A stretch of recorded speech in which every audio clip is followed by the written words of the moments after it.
Hello, everybody, and welcome again to another episode of Tetzeli Talks. I'm your host and talk facilitator, Kevin A. Gregg, a partner at Kurzban, Tetzeli, and Pratt. And who are you Helena Tetzeli, Kevin Craig. of Tetzeli Talks? Love Tetzeli talks, yes. We're both immigration partners at Kurzban, Tetzeli, and Pratt. Helena having over 25 years of experience in immigration law, and through Tetzeli Talks, we try to navigate the ever-evolving trends and updates that shape immigration law and policy, doing deep dives every month. This month, we've talked a bit offline what we're going to talk about, and we're going to label this talk, even though we don't label our talks. Trump 2.0 paranoia. Seems pretty apt, right? Setting the stage. And just because you're paranoid doesn't mean you don't have enemies. Let's remember that. Just, Because there are indeed many immigration enemies that are about to jump out at us starting just January because 21st. Yeah, just because you're paranoid doesn't mean you're wrong. right. Same. This is another way of saying the same thing. Yeah. It is a It's bit not unique. baseless paranoia. It's not baseless. It's not To just be rhetoric. I paranoid. mean, we've seen Trump's already been president once. We know how his mind works on immigration. I think it's pretty clear that he's going to be focusing even more on immigration and more draconian policies if that's possible this next time And not to around. cut you off, and not just him, but the individuals that are going to be in positions of power that have already been, whose announcements, some of which have already been announced, who have a record of certain tendencies when it comes to immigration and enforcement. Personnel is policy, Mm-hmm. and his personnel seems quite immigration focused. Really, the worst of the worst if you are a non-citizen's advocate or attorney like we are. So, Agreed.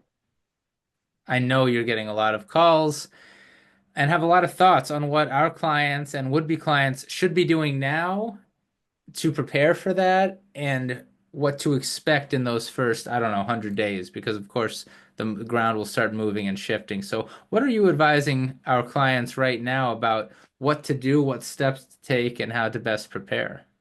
Well, first, just to preface that, the majority of the calls I've gotten since the election, it started to go down a little bit now, have been by US citizens.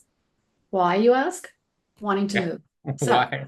unfortunately, we do not have a global migration practice. So I've been forced to refer them out to immigration attorneys in other countries. But Well, I'd say the majority of the panicky calls I got were from US citizens, ironically. So non-US citizens are our clients, our base. Depends on the client. We've got removal defense clients, Kevin at the firm. And so it's probably a little late for most of them now, but we have talked to some of them about whether or not they should seek closure of their cases through prosecutorial discretion yeah. requests. I think the window for that is quickly closing. I think you told me the other day that the timeline is typically at least 120 days, right, to get some feedback from ICE on a PD request. So And we're hearing some offices are have already moved on to the moved on. de facto. They've moved on to the new policies that they correctly Anticipate. anticipate will be Hmm. happening. But and even administrative closure or termination of proceedings in a lot of cases, that doesn't prevent the next administration from trying to bring these Correct. cases back. Now, that seems like an administrative nightmare, and there certainly are arguments.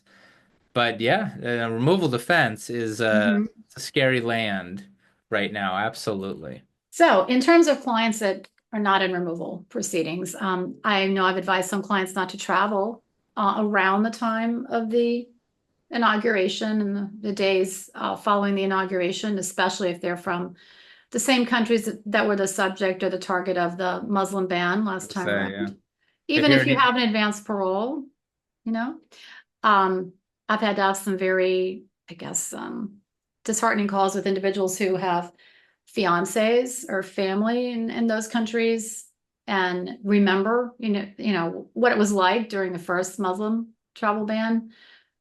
Would take years to get an immigrant visa interview scheduled. There was this waiver process. It was very opaque, and took years and years and years. And now they're kind of bracing themselves for a repeat of that. Um, for business clients, we're talking to some of our institutional clients about alternatives to H-1B visas. So we're expecting that the requirements to qualify for an H-1B visa are going to be amended. We expect that they're going to take steps so that the salary requirements are going to be very high, maybe prohibitive for many companies. So discouraging them from sponsoring individuals for H-1Bs. Certainly EADs, employment authorization documents, or work permits for spouses of H-4s. We expect that that is going to be revoked by the new administration. They've already made a statement about that. So we're expecting that. So if somebody calls me and wants to change status to H-4 and get an EAD, obviously we're going to advise them about other options. I certainly warn them that that work permit may not be renewable, may not be Yeah. too long-lived, may not get it before there's a change in the regulations and rules. I've got clients who are looking at other options for bringing in offshore talent, E2 visas, E1 visas instead of H1Bs. But the problem with our entire system is that those options are limited. There aren't that many options, even Yeah. for companies, multinationals who want to bring talent here. There's L visas, H1B visas, E2s, depending on the nationality of the foreign talent, maybe there's a treaty-based visa, but our options are fairly limited in many cases when it comes to just alternatives. We already have a fairly limited menu of alternatives, even for the best and the brightest.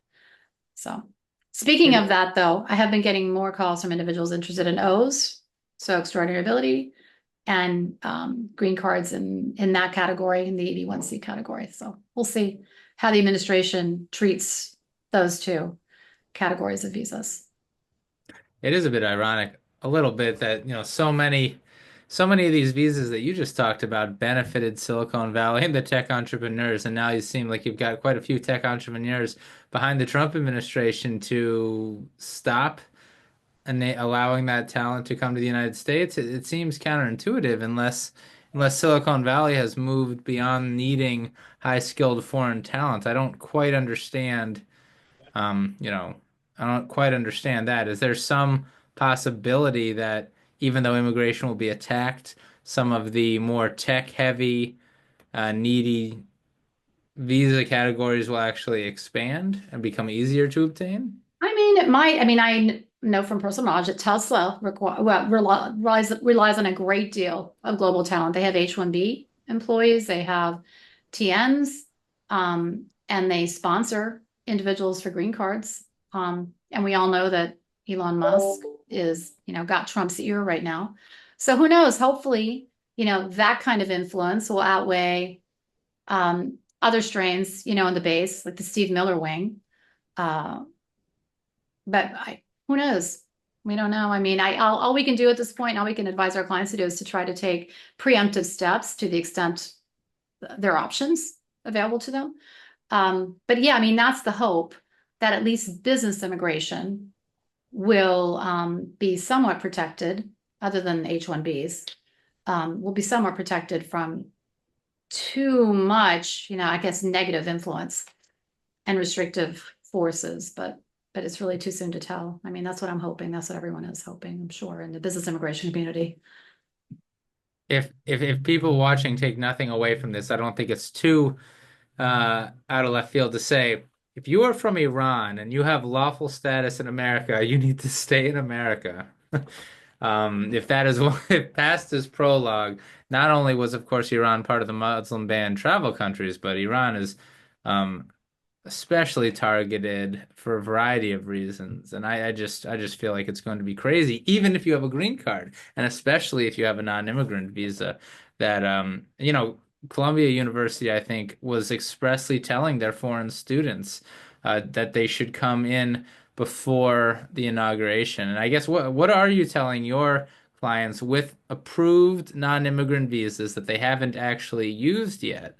Um, in a lot of cases, you can come, It you have depends on what, time. I mean, even if you're not from a country that was on the previous travel ban, I think that it's likely based on what happened during the first administration that in the days following the inauguration, there will be a travel ban announced, and it may be rolled out with some notice this time. Maybe it'll be more well thought out. But last time, we remember, the scenes of havoc at Yeah. the at international airports all over the country. People with green cards weren't able to board flights. There was really, I don't think there was any notice given in advance. If it was, it wasn't enough for a lot of people to get back here. So I'm advising, just if you want to mitigate the chances of a chaos, just try not to travel no matter where you're from. How wild is it though that, and I see this across the board, and just not just in this, but Donald Trump and his allies have managed to shift the immigration conversation so far that you and I are talking about, week one travel ban announcements as if it is just a matter of fact and that there's not much out of the ordinary here. And now we're arguing about birthright citizenship. It does seem that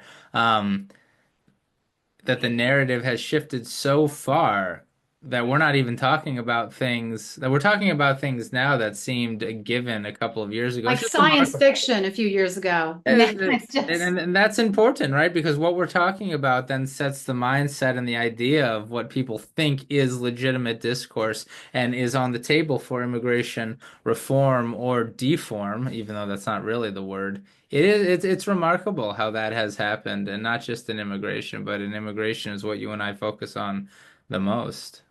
it's a fascinating topic just to kind of unravel what the cause the cause is. I think yes, I think there's multiple causes. So yes, the leading cause is this view of immigration that Trump kind of brought into the public sphere, at least for our generation. Uh, and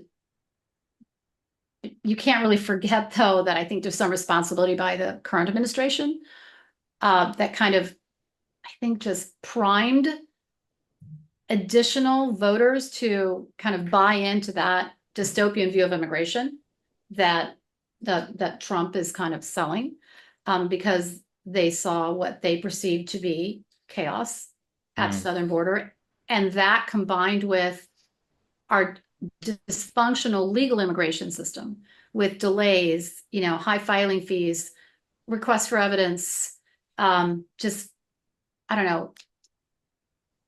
It's a very difficult, stressful process, the legal immigration process. And I think that a lot of individuals who were, whether they were Americans sponsoring from foreign national loved ones or companies, got frustrated by the fact that, yeah, they're following the law and it's still painful and grinding and disappointing in many cases. And you've got, individuals coming into the southern border who again, it's not necessarily completely reality, but coming in and being, coming in and at the very least being able to stay here for years and years and years because they file an asylum application. And in the case of parolees, parolees and asylees by law, it's not a Biden administration initiative, are allowed to claim certain public benefits, Medicare, food stamps. And I think there was resentment of that. And I think there were a lot of voters who kind of flipped from being either neutral or pro-immigration to kind of buying into, well, immigration is fine, but I kind of see his point, meaning Trump's point about having to, you know, become more restrictive. I mean, that's what that I'm assumes saying. quite a deep understanding of immigration from a lot of the electorate. I'm not sure if I buy it, but I hear what you're saying. Oh, I don't I think it's based on a very simplistic view of immigration. Very simplistic view of immigration. But, try trying to explain that to Yeah. somebody who's, I don't know, had their friend denied a visitor visa after waiting 2 years for an interview. Yeah, it's people are very they get frustrated and Mm. resentful easily. Why that then leads to burn it all down, and not just immigration, completely escapes me. I think we see this in a lot of areas. But in any event, that is, I don't understand why that means that the ire shouldn't be on the side that makes it more difficult for people to come here rather than the side that is trying to, fix the holes in the dam and all of that. But Be that as it may, we must advise our clients again for the coming 4 years. What else are you telling people? Forget about the first 100 days. What else do you see as practical advice? Well, we know that under the first Trump administration, the public charge Oh my uh, goodness. rule became a big deal, and the definition of what a public charge trigger was expanded. Advising clients who are calling me, I want to, my mother's here, we're going to file for adjustment of status. Should she apply for Medi-Cal or Medicare and, advising them if you really can avoid it, avoid it. Wait till they adjust status.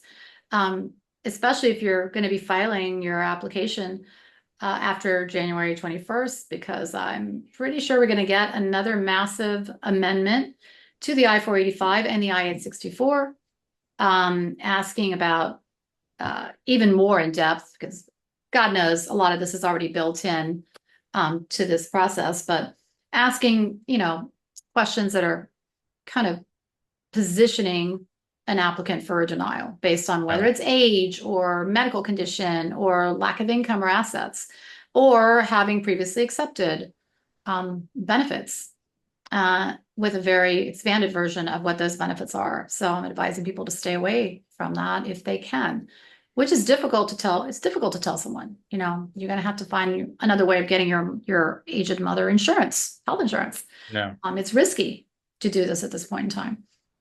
So that's those are the conversations I've had with some clients, individual clients. I think we're going to see a lot more compliance. Circling back to business clients, you know, make sure your I-9s are everything is organized and in shape and, reviewed and up to date, be prepared for inspections and subpoenas. Um, so a lot more compliance, site visits. If you've got an employment-based case, be prepared for site visits. During the first Trump administration, we had I think, a higher rate of site visits from FDNS and HSI to employer work sites, just to see, does the office really exist, or is it really staffed? Let's see your records. So I'm letting clients know to reach out to us if they do get a visit or a notification, but to also expect that and to be prepared for that and make sure all their ducks are in a row. So that's something else that we're advising clients on. I hope the Biden administration hasn't been doing like some fraudulent employers or fraudulent universities like the Obama administration was doing last time, that then came to bite non-citizens in the butt during the Trump administration. I mean, we don't even know what we're about to see. And hopefully they've learned their lessons from all the lawsuits From about why all the it's lawsuits, exactly. improper to entrap Yeah. non-citizens into things like that. That's unfortunate. It makes it very difficult. I can't even remember the name of that form, the attendant form for the I-864. That was like 19 pages long about to make it the public charge form, which they already have, and I can't. I mean, we can do it, right? But like, I never felt comfortable like the world. The accountants listening to this, of which there must be many, they might have an entire new practice area, because that form, that's accounting. It wasn't even law at that point. All of the assets, your liabilities, your debts, and forget about public benefits. And 19 pages of telling your entire financial life story, and sometimes for Yeah, I someone, was not sorry to see that form go, but no, bracing myself for yeah, another version of that form. my Um, goodness, I'm also telling individuals who have the option of adjusting status or immigrant visa processing to adjust status. At least if you're here. Number one, I think we all expect more delays in every immigration procedure, including consular processing. So that's one reason to, if you have the option, adjust status here. And secondly, obviously, you can always, you have more rights if an I-485 is denied than if your DS-260 is denied. And you're in the US, so I'm advising clients to consider adjustment of status over consular processing as yeah. well. So, there So are steps we can do. There are, preemptive steps that we can take or that our clients can take. But long story short, we know we're just going to have to, we're speculating here. We do have a basis. We have Project 2025. We have a lot of speeches. We've got Trump 1.0. So we've got a lot to go on, but you really never know until you're actually in it. It's going to be interesting. The one advantage is, I think for us, is that I think it's going to be interesting. We're not going to get bored. It's going to be one thing after another. Um, but yeah, I think we're all a little anxious. I think that's normal, not just our clients, but as immigration attorneys. I think we relate to our clients, we empathize with them, and I think we kind of transfer that to ourselves. So I'm almost I'm almost impatient for it to just get Yeah. started so we know, instead of all this kind of rampant speculation. It's not, baseless speculation, but it still boils down to speculation. No, I feel the same. It's a weird place to be in, kind of like a little purgatory. Actions we take now and inactions we take now might have effects during the next administration, and you don't really know what they are. Attorneys need to know the legal landscape to make informed recommendations to their clients, and it's a bit uncertain right now. It's a uncomfortable place to be in. I agree, but here we are, Kevin. Here we are. USC, the United States 2025, basically, that's where we are. That's December where we are. 17th, 2024, by the way. And I always forget to pin these I know, conversations, but when it we get basically the close. year's gone. It's gone. Yeah. Year's I'm done, already got my year's over. 2025 chip in my head. Yeah. New you. Yeah, I do. Yeah. How was the new year? It was rough. It was rough. How- The New Year's So Eve far. was rough. Yeah. Well, you're right. New Year's Eve was fine. It The was morning fun. after. The morning Tec- after. It's always a problem. Yeah. right. Technically 14 days from now, but Helena has moved on But who's counting? Yeah. into 2025. Well, Well, so I have not moved on. Thank you for talking me through some of the changes and some of the advice that you're giving clients. I mean, if you want actual advice, please give us a call. Ask for Helena. She'll answer all of your weird and funky immigration questions because that's one of the things she does and best. laugh at all the ironies, And laugh of at which there are all. many. Bitterly laugh sometimes, but laugh at all the ironies. Um, great. Thanks, Okay, Helena. Kevin. Until next time, I'll see you in 2025 for real. Merry Christmas and happy holiday, Kevin. And to you as well. Thank you very much. Bye. Bye.